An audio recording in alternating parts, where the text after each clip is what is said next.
started. So,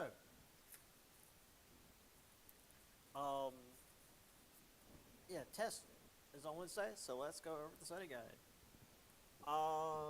Starting with the writings and ideals leading to the French Revolution.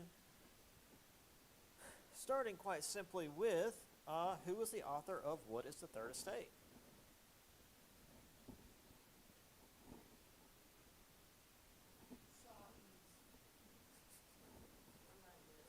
Good enough. Saez. Right?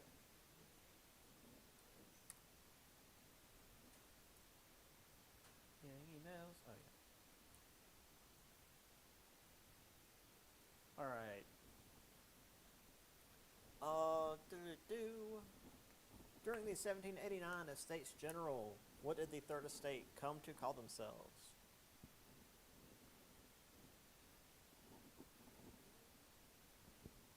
Well, that's what the Third Estate answers, but the Estates General, the Third Estate took on a new name. Yes. Yes. National Assembly. It should be under test 2 study material. Okay. It's like, I will. All right. What was the name of the promise that the National Assembly made, where they would not disband until France had a constitution?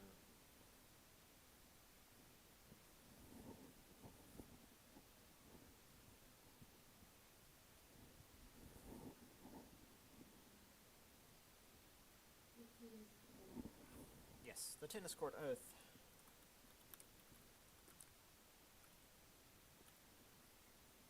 I'm pretty sure this is about as famous in France as like the Declaration of Independence is here. It didn't actually really do anything, but it was a major step towards the eventual revolution. Yes, and now it's going to be like 70 today.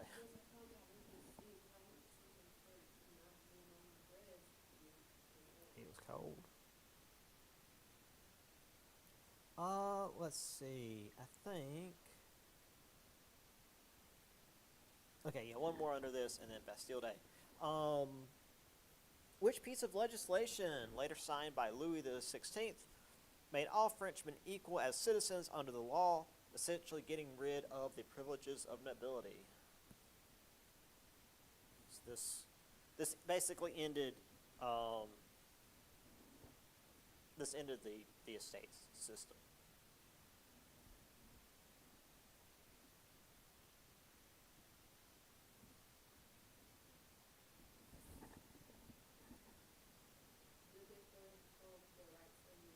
Yes, Declaration of the Rights of Man.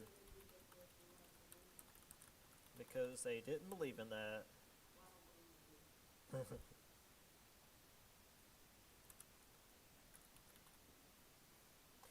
Women had some amount of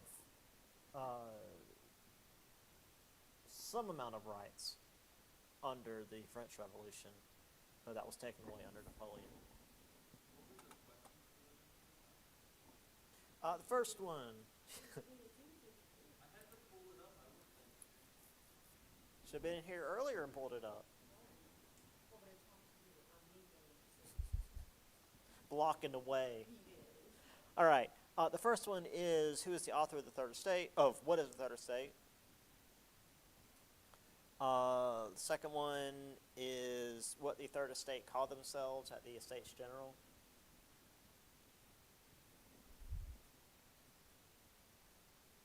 And the third one is the promise that the National Assembly made, where they would not disband until France had a constitution.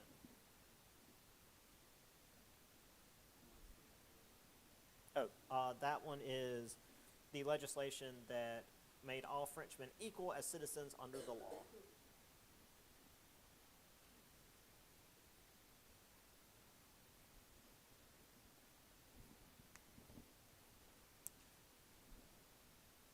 Alrighty, on to Bastille Day. Um, you need to know the date for Bastille Day. Month, day, and year.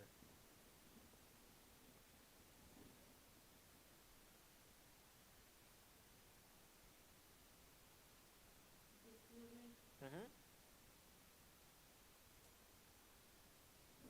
Oh, my neck.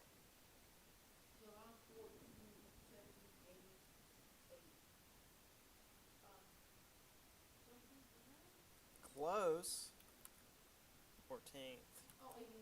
Yes.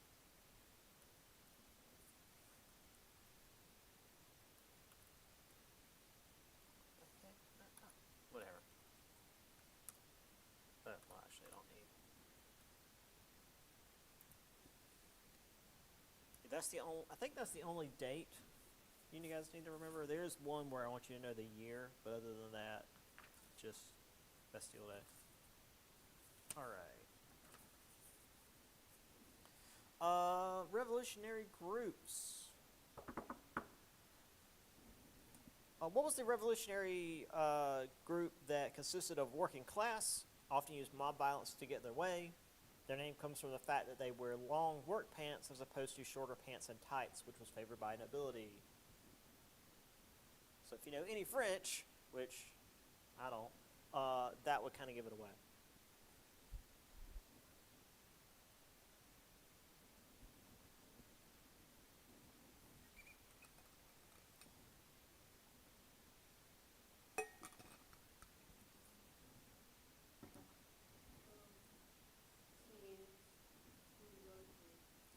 Sans-culottes.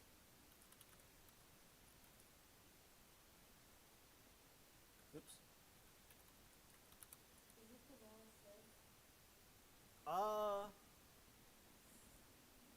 We might be able to get a third one in before the final.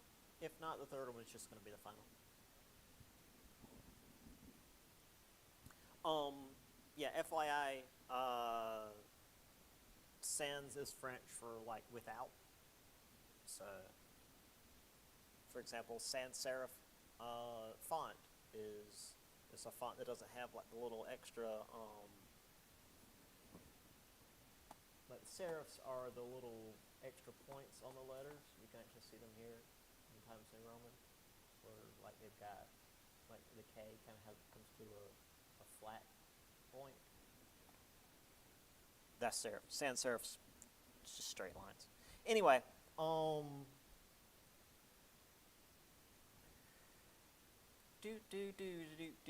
All right, let's get on to when. Well, unfortunately, that's literally a question. After vote accusing the king of treason, what new enlightened device was used to execute him? Bless you.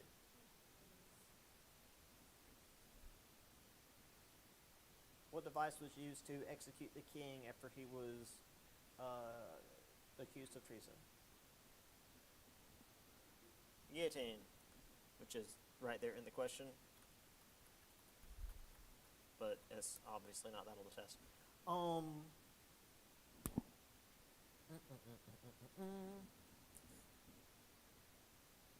Who was the leader of the convention whose increasingly harsh measures eventually led to the Thermidorian reaction, which had he and his men also sent to the guillotine? So who was like the big guy in charge of the revolution until he wasn't anymore? Until they got rid of him.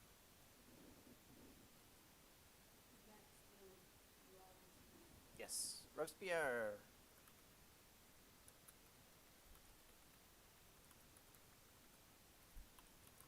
Like I said, he was kind of weird about like the whole cult of the divine being thing, and he was the high priest or whatever. He got off the rails. What was the name of the period during which harsh and arbitrary laws were put together to track down and eliminate any enemies of the revolution, typically using the guillotine? This was what Robespierre foresaw. period of time, which is what we remember most from the French Revolution usually, because it's when the guillotine was being used, like, all the time.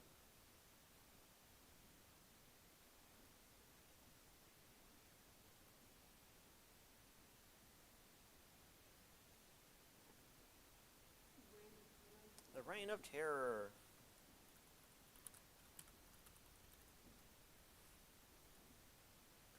All right. So then we transition into Napoleon. What portion of the army did Napoleon lead against the Austrians? So early in his career, what part of the army did Napoleon command? The artillery. Yes, he was an artillery commander. Which, again, back in the 1700s was cannons, not like World War I artillery.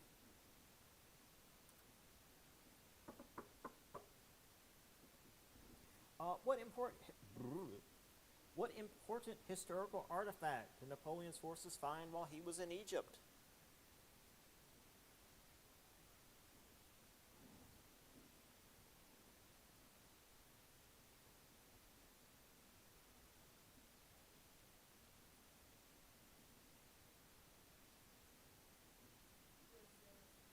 Yes, the Rosetta Stone.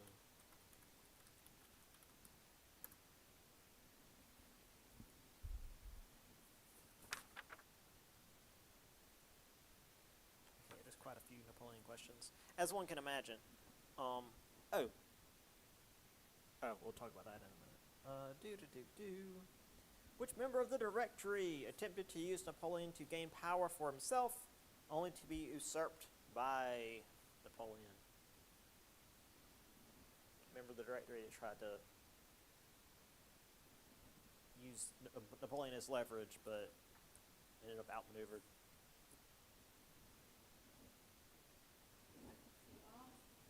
Yep, Sias again. Or Saez, rather. Yes.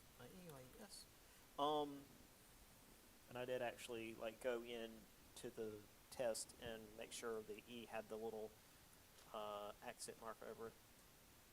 Because I'm pedantic like that. Alright, some other stuff he got up to. I mean, I could just have this all under Napoleon, but I figured I'd break it up a little bit.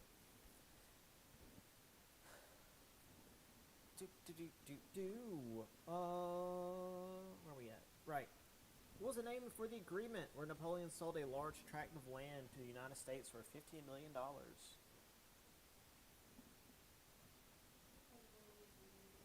Yes. Louisiana Purchase.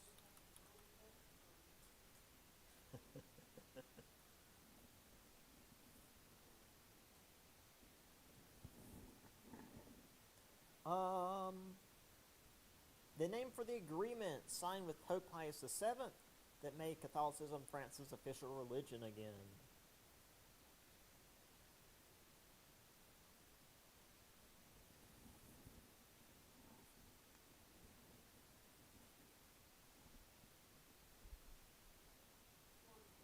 Yes, the Concordat.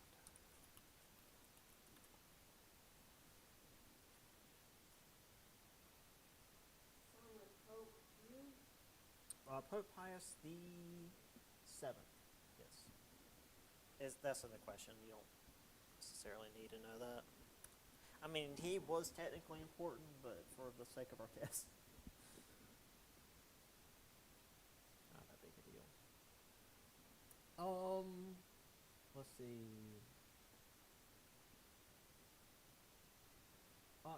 Wait. What treaty did Napoleon sign with Tsar Alexander I on a raft in the Niemen River, which gave Napoleon control over the continent of Europe?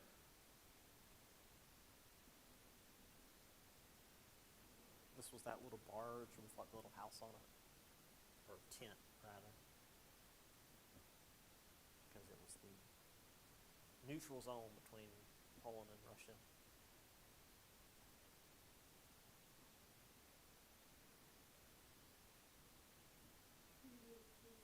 Yes, Treaty of Tilsit.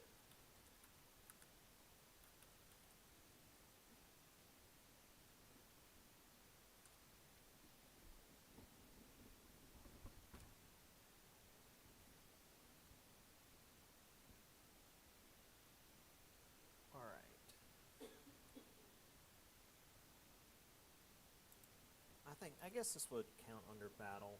Well, no, it's more of a political thing.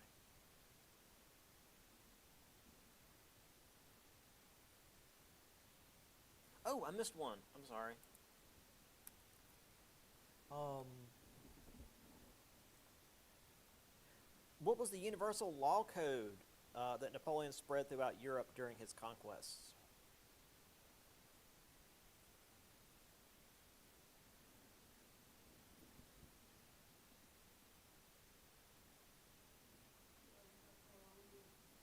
Yes. It's all right there in the question. The Napoleonic Code. It was the code that Napoleon used.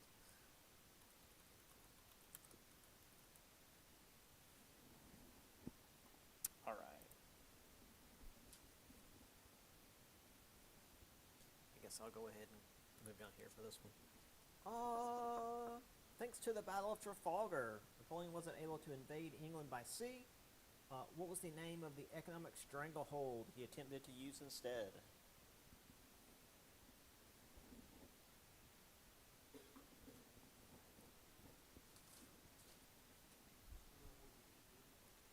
The on England, because he wasn't able to invade England after the Battle of Trafalgar. Oh, excuse me.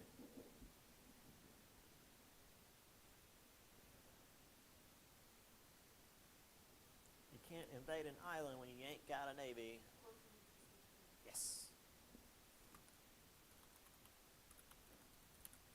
It was basically making the continent off limits to trade with England, which didn't work super well. Let's see. What, according to most historians, was the point in which Napoleon's fortunes were finally reversed, beginning his end as Emperor of Europe? What was the event that really turned things around against Napoleon?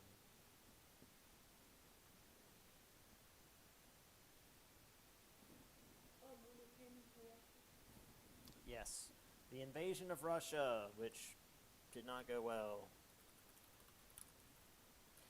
And there's no like specific battle to say for that one, because most of it was just trudging through Russia and starving, and then going back through Russia and freezing and starving.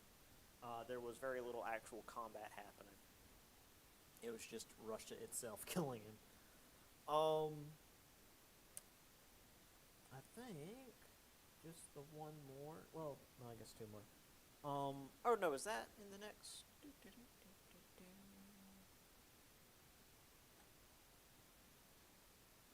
Okay, yeah. What two nations finally put an end to Napoleon's schemes at the Battle of Waterloo in 1815? What two nations put an end to Napoleon's schemes at the Battle of Waterloo in 1815? So what two nations were fighting against Napoleon at the Battle of Waterloo? It's always Britain, because it's France. Yes. Britain and Prussia. And one final one for the chapter, which kind of lays into the second one as well, but I don't have anywhere specific to put this. What idea was formed during Napoleon's rule over Europe, particularly in Italy and Germany, which pushed the idea that the people, which is to say their shared culture and language, made a nation, not a king? So to shorten that, what was the idea that the people made a nation, not a king?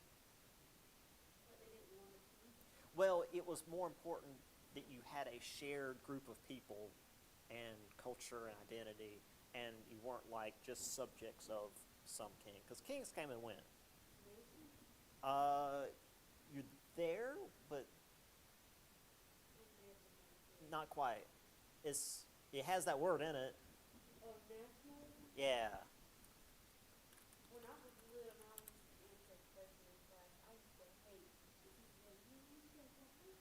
You're on the right track. I mean, you were there. Yeah, because it's about the nation and not the ruler, or the monarch specifically. All right. On to chapter 18. Let's see. What Congress, which was led by the Austrian Foreign Minister Metternich, was created to maintain a concert of Europe, which was to say, keeping a Napoleonic France from happening again. What was this Congress that European powers put together? Well, they held. The concert of Europe was kind of the idea after the fact, but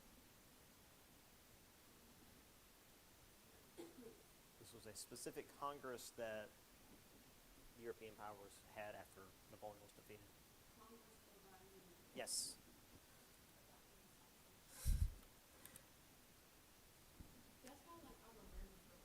If it works, yeah,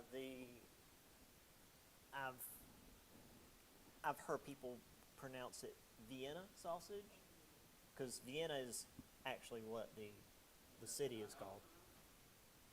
Vienna. We could just say that's how the sausage is pronounced.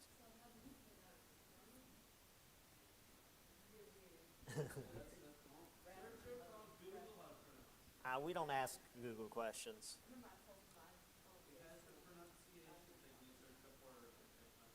Well, because they're talking about the city. I don't think the city wants to be associated with little canned weenies.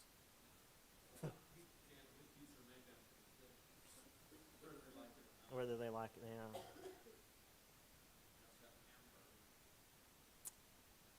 You have Hamburg. Okay, and Frankfurt. Let's see. Oh, is this? Does this just go right into the next one? It does. Okay.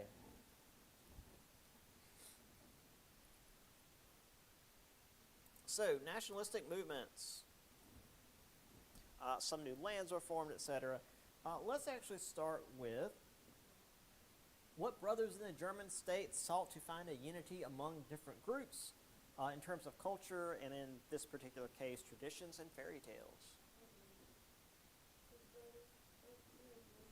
The Brothers Grimm. Yes, Grimm. No.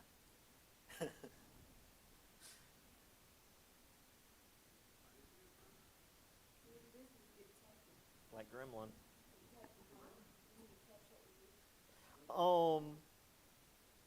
What large multi-ethnic empire did the War of Greek Independence fight against in order to secure a new independent Greece? So who were the Greeks fighting against in their War of Independence? Yes, the Ottomans.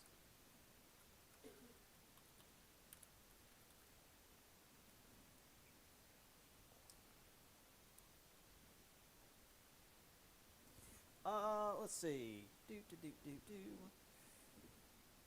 A similar move was made in the new Kingdom of the Netherlands. A large Catholic minority in the southern region wanted independence. What was the name of this new country whose neutrality would become very important in 1914?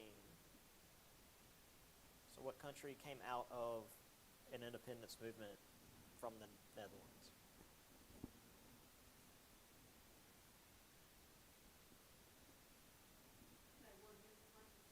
Mm-hmm.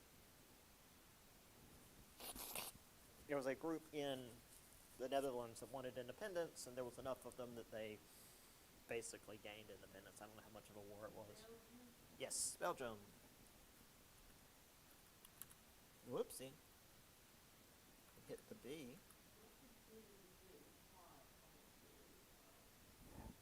I know how that is. I might switch that off sometimes.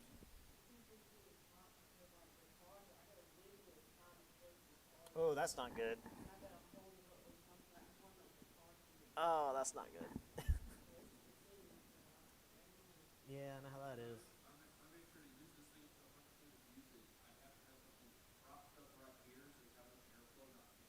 Mm-hmm.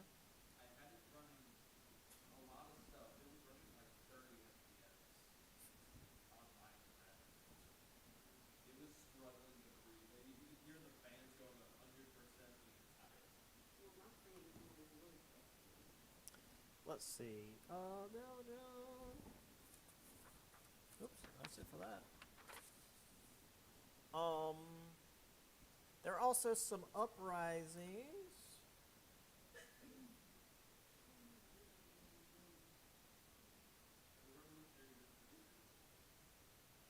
Was that?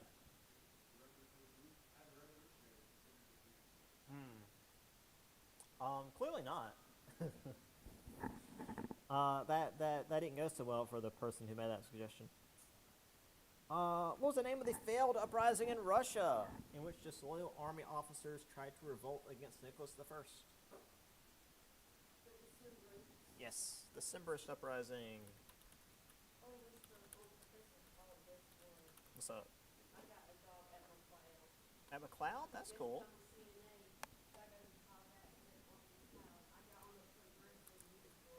Nice.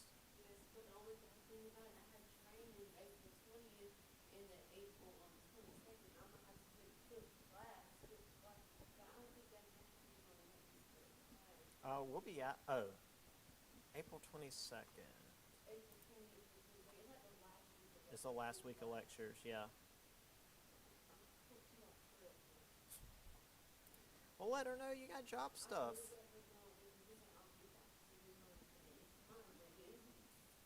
I don't like that. Romanticism. Actually, both of you should know these. What was the idea of philosophical romanticism put forth by G.F.W. Hegel? Saw hardship and suffering, both for the individual and humanity as a whole, as necessary for mankind to mature.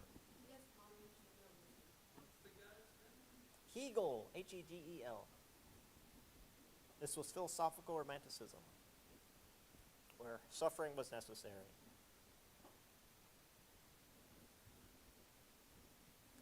It builds character, essentially, just a much more flowery language.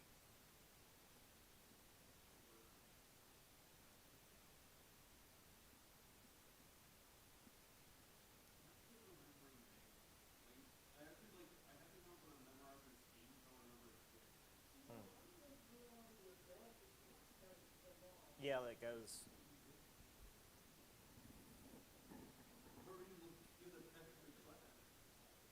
She was looking at the front of class.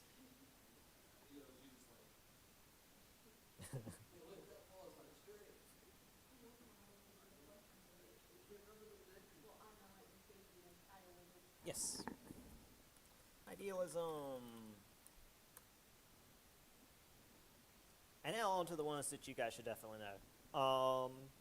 Who was the English pastor who felt that charity for the poor, starving masses was a bad idea?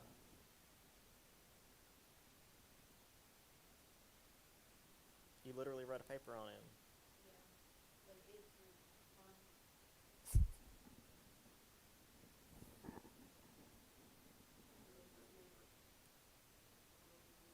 What's that?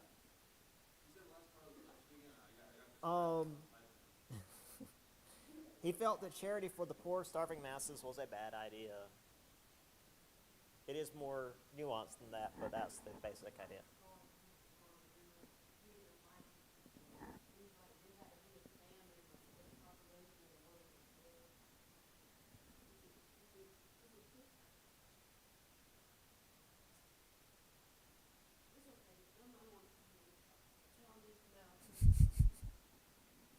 Thomas Malthus.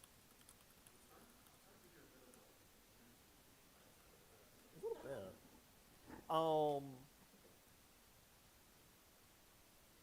Connor, you should know this one. Who was the radical utilitarian thinker who felt religion did more harm than good, supported many unpopular ideas? He also had his body preserved on a display case rather than buried.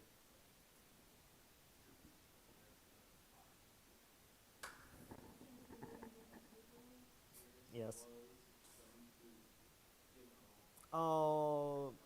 Felt religion did more harm than good, supported many unpopular ideas, also had his body preserved in a display case rather than buried. and I just say unpopular ideas.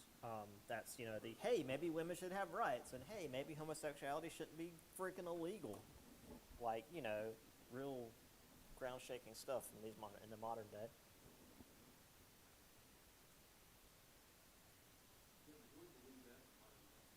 Wow. Jeremy Bentham.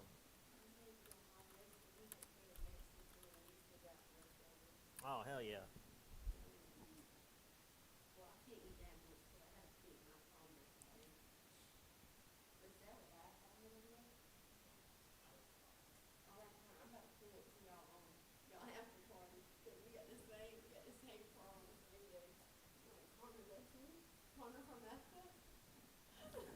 Who was the son of one of Bentham's followers who wrote the book On Liberty, which is still widely used today? And I can't hear the word liberty anymore after playing Helldivers. It's the thing you scream. For liberty.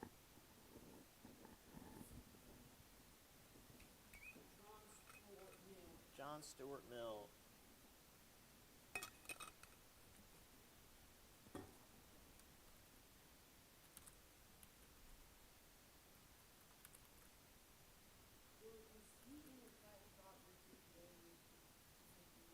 I mean, probably. It's not great. It's passing, but it's not good. Good.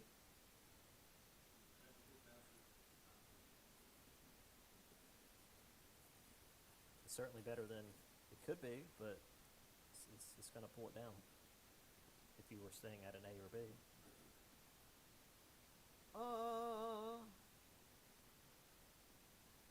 Right. Industrial Revolution. We're under I technically. It's all the same. In what country did the Industrial Revolution begin? Britain.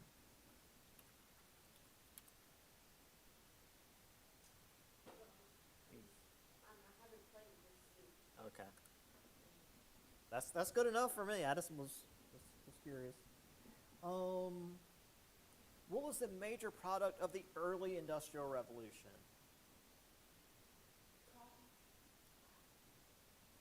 Not quite. Cotton was a raw resource. What was it used to make? Textiles.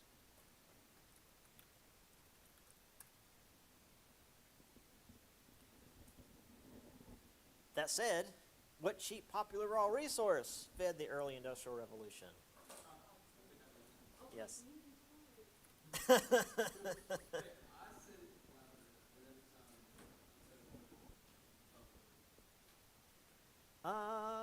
do, do, do, do. Between 1700 and 1800, a wave of gadgets spread across Europe, pushed by and pushing for the Industrial Revolution. That's just my intro. What invention became extremely important in the later Industrial Revolution to stamp out iron fittings, and it was also modified to pump out beer in pubs? Yes.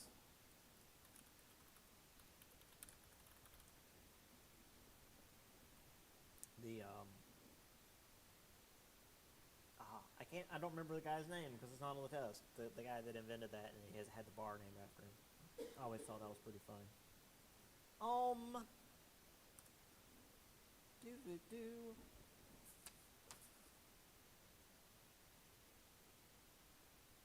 I think we can put this one here.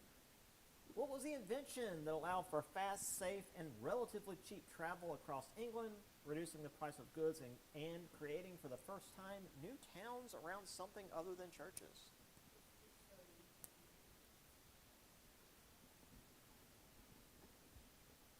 I mean, technically the same was true here in America. We just got to it a little bit later. Yes, they invented horses. No, that's much later.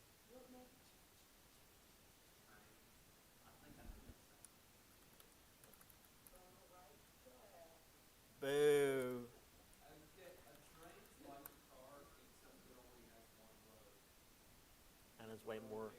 And and is significantly more efficient.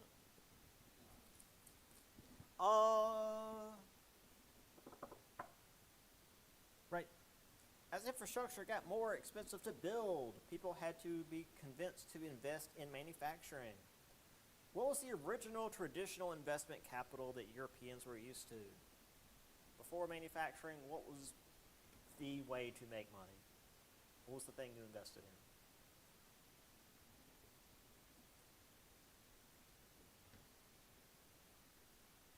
I kind of feel maybe we should come back to that, considering you had people investing in things that didn't exist, NFTs. Happy to see that bubble burst. That was very funny. People still were spending millions of dollars on those stupid things. So the question was, what was the original traditional investment capital that Europeans were used to prior to manufacturing? What were investors putting money into before manufacturing existed? And I mean literally as far back as Mesopotamia is how I always describe it in class. What was the thing that made you money? I was saying farms on the land, yes. Because you can do anything with land. But manufacturing was like, it could still, like, the economy could shift. And suddenly this huge, well, for example, the textile mills we have here in South Carolina that aren't being used anymore. Mm-hmm. There's one, I know for sure, there's one in Columbia that was repurposed into a lofts apartment for USC students because it's called the Lofts at USC. It's a big, if you look at it and you know what you're looking at, it's a big textile mill, and they just gutted it and put in floors.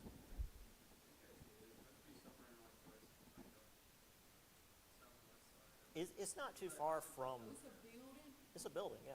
And it was like a workplace. It used to be a warehouse, yeah. And they made it a what? Or not a warehouse, but a factory. Yeah, they just gutted the inside and put in floors for relatively regular height floors. They were still loft apartments, but yeah, because I mean having been inside the building quite a bit, I knew someone who lived there. It was an old building, and stuff would sort of like drift down from the ceiling. Like almost every university has communication. Oh yeah, everything here in the South. Yeah, they're doing like USC was founded in 1801, but it didn't have a building until 1805. So my question is, what's the difference? They sat around in the fields. They did the whole Socrates thing and just walked around.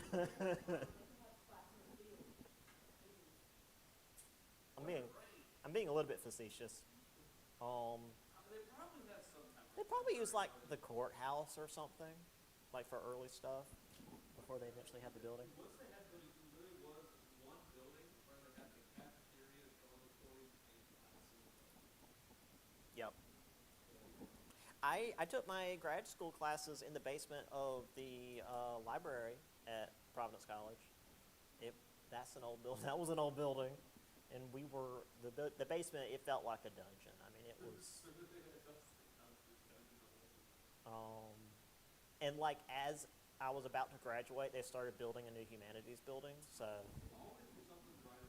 yeah, right as you're on the way out. So I never got to experience it. This is the other date you guys need to know. It's just the year. You don't actually need to know like any days. What was the year in which Europe saw many short-lived revolutions due to famine and increased dissatisfaction with the status quo of the restored monarchies? And for Connor, you can just use that as the question.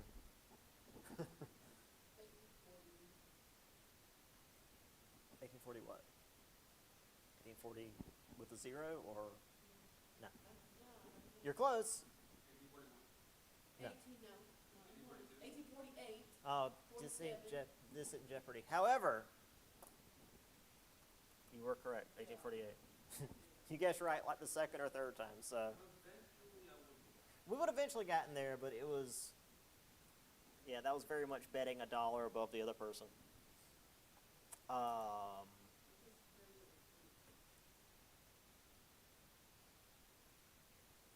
Square root of 2? 1.4. I was gonna say that I don't like that. Okay, so I'm pretty sure you thought the square root of 2 was 1. 1.4. Say I only know square roots of like stuff that's it evenly goes into. I didn't get past that. All right. Final chapter. Do do do do do. Oh wait, no, we're not done yet. Sorry. I goofed. What British city? Wait.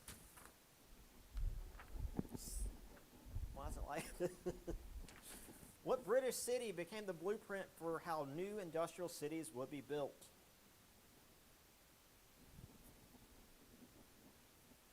Hold on, where's that, the Eiffel Tower now? Eiffel Tower? Wrong country. That's their rival. Well, this particular city seems to be the rival of the rest of England, considering anytime I hear about their, Manchester. yes, Manchester United. Roar. It's like, guys, I don't even know what sport this is about, but you guys need to relax.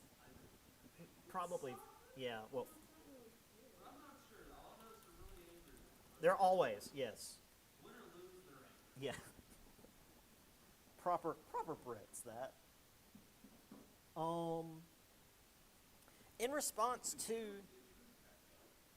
huh? Oh, wait, what? Yeah, I did move back up because we're not here yet. Yeah, we're not there yet. I turned the page and I thought we were on the next section, but we still got 2 more for that. Well, 1 more after Manchester. In response to the factories of hell of Manchester, what group of anti-technology radicals began breaking machines to return textile production to the artisans? And apparently are like a minor faction in Fallout 2, I think?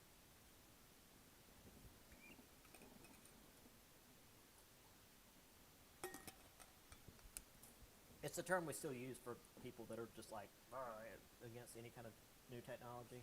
Maybe that might eventually be called that because I'm never gonna trust AI. Never.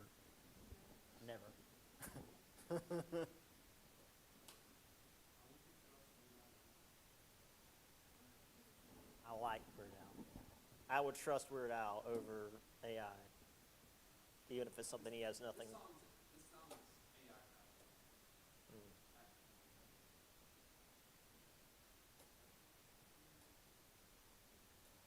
So what are these anti-technology radicals? The Luddites. Not all right. Luddites. Yeah, led by Ned Ludd.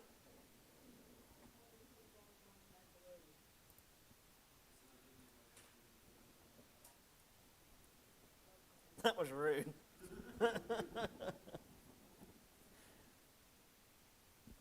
Oh, Lord. Okay.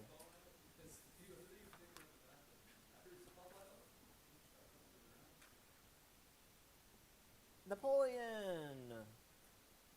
Louis Napoleon Bonaparte. What name did he take after 1851 in which he declared France a second empire? I mean, he didn't really change his name a whole lot, but he kind of took a new title.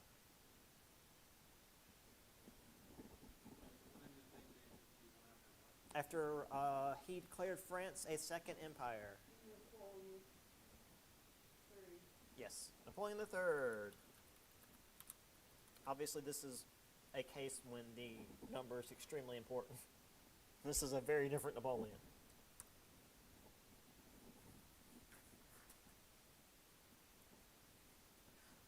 With the help of Baron George Haussmann, What important French city did the new Napoleon make modern, which still stands to this day? Alternative wording. What is a French city, you know?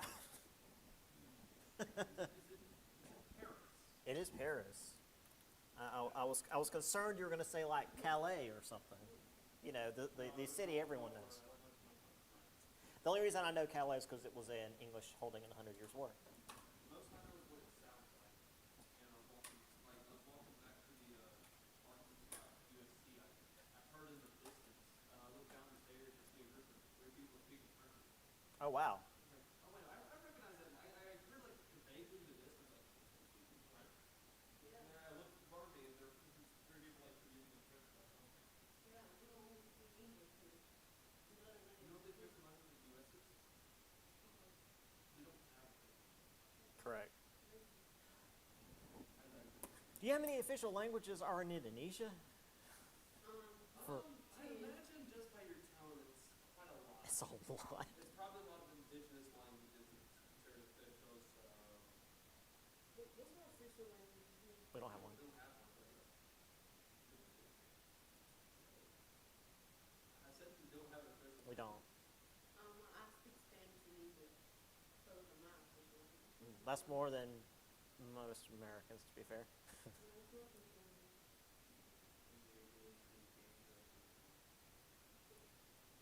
Indonesia has like 193 official languages.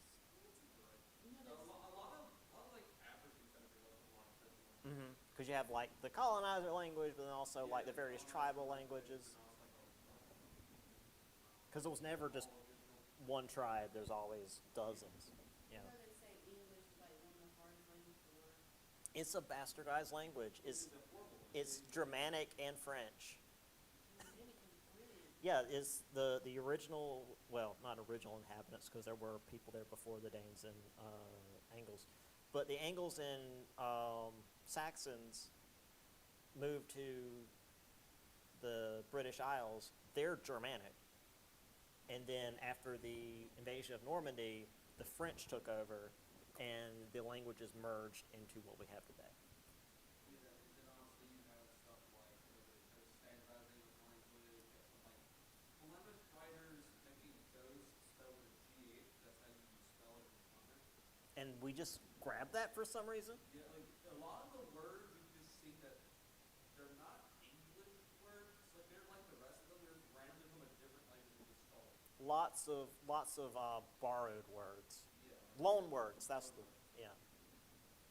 The Spanish is one of those like modern. Yeah. I mean, you even have that in Japanese. It's like they're speaking and then they say a word and it's like that was English. What? Yeah, Spanish and Japanese have a lot of terms.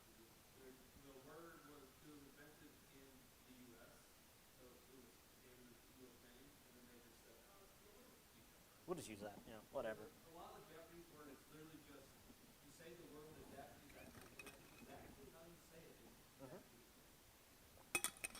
All right, back to England real quick because we did talk about Paris. Yes. Wait, do we have? Okay, yeah.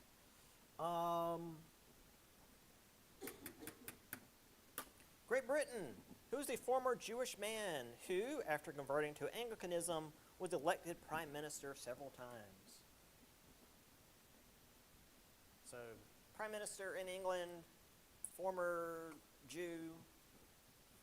Even though he did convert, he was still called that Jewish prime minister. Yeah. Yes, Disraeli.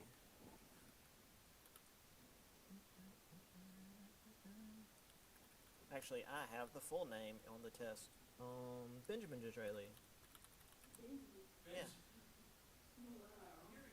Israeli, and I heard Benjamin is his name. Well, there was the tribe of Benjamin. So it's weird to think, but yeah, Benjamin is like an old Hebrew name. Yeah.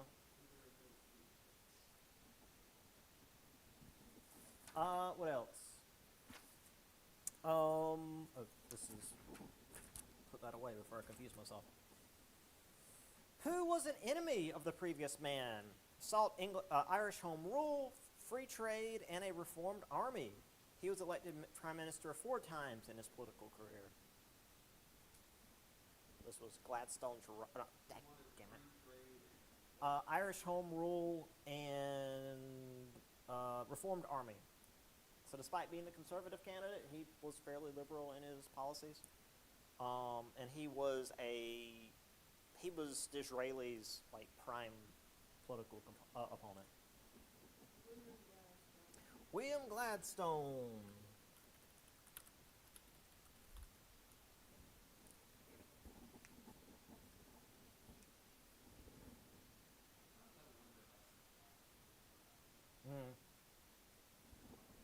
Gladstone.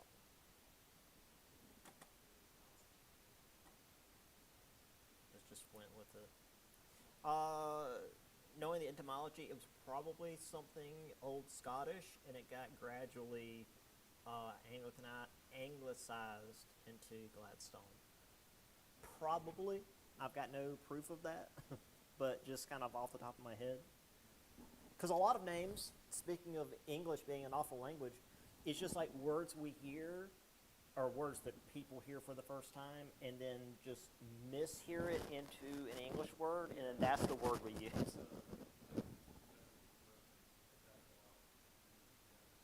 So yeah, in lots of cases. Yes, exactly. After the assassination of Alexander II, who was his successor, who cracked down brutally on any sort of revolutionary ideas, and also the Jews, because, you know, it's Russia. Let's do some pogroms.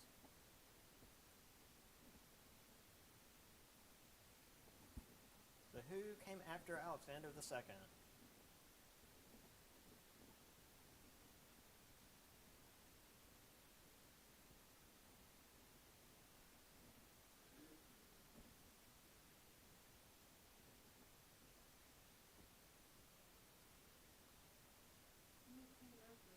Alexander II. Alexander II was killed in a bombing attack, and his successor was... After Alexander the Second? Was that? Wasn't it that? Exactly. Yeah. Yeah. Feels like we're playing Who's on First, but it's correct. Yeah, Carl, I didn't hear anybody put the difference.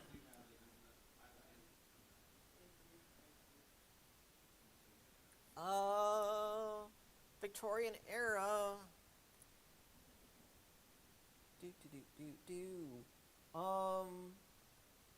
What was the largest change in Victorian life which greatly affected the patterns of how people lived and worked? Oh, I know you.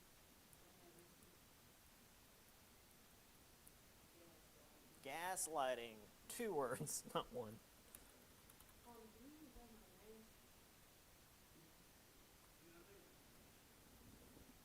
Because I never heard her say my name. You're not wrong.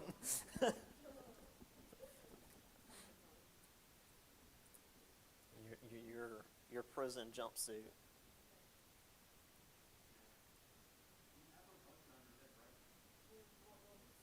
As anyway, oh Lord. What was the name of the large exhibition in England that showed off all the newest technologies from the Industrial Revolution?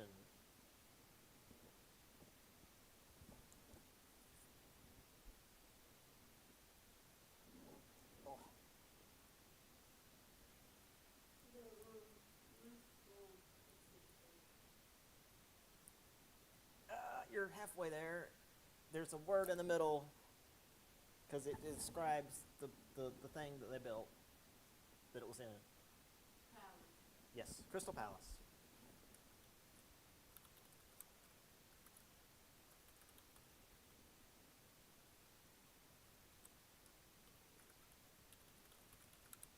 I don't actually have exhibition in the answer. I think I probably was running out of room. But yeah, it's the Crystal Palace because it was the big greenhouse thing. Positivists.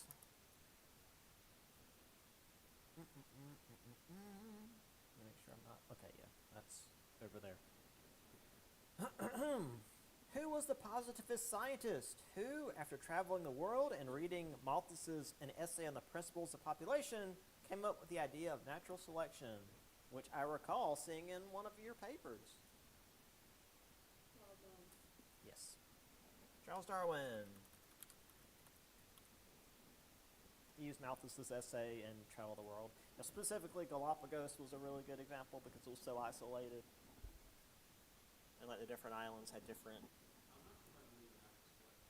I mean, is there something that's You know, like the eye. That's a common. I don't like my He's suspended for the rest of the semester. He said, Oh no. this is important to the story. A black guy in his company stole his strawberry Pop Tarts out of his room. Uh-huh. So my brother, in his amazing wisdom, grabbed the first food item he had in his room and threw it against his door. Guess what the food item was? Oh no. Hangs from a tree. Yeah. Banana. Oh. Oh. The thing is, I think, my brother's not that clever. No, he wasn't thinking about it. He was just like, I'm angry. Grab thing. He's not the brightest light bulb. I was just, I know like it's two things that's really bright is bananas and strawberry Pop Tarts. Yeah. He had over strawberry Pop Tarts. To be fair, humans have kind of like circumvented evolution in a lot of ways, so a lot of that doesn't get taken out of the gene pool.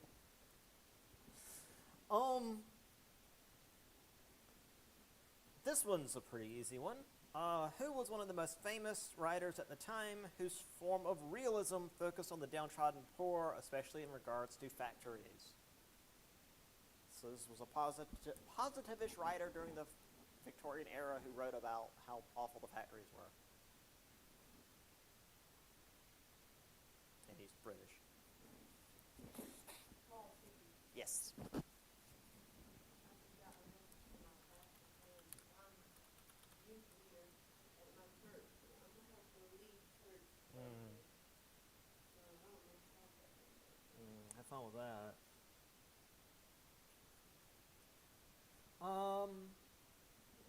All right. On to the final questions. Who was the main architect behind Italian unification?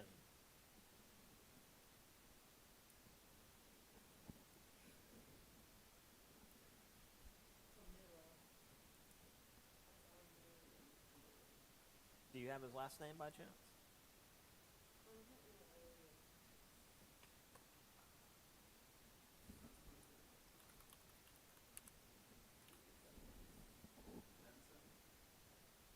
What? Oh. Yeah, de Cavour. Camillo de Cavour. Who was the main architect behind German unification, whose famous lines spoke of uniting Germans through blood and iron?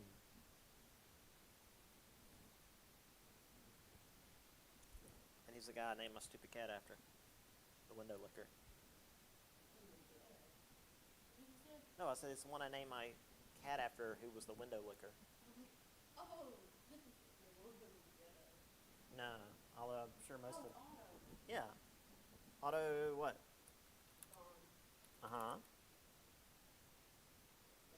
Uh-huh. Where was he from? That's what Vaughn means. Hmm? Oh, No. what? Oh, no, not that one. They named a ship after him in World War One. Yeah, the Bismarck. Yes, I seen that on a TikTok comment yesterday. One more. What was the major conflict, which was major compared to the other conflicts, because there were, again, 3 wars to create German unification, that finally settled German unification at the expense of another great power in Europe? So what was the big conflict that finished German unification?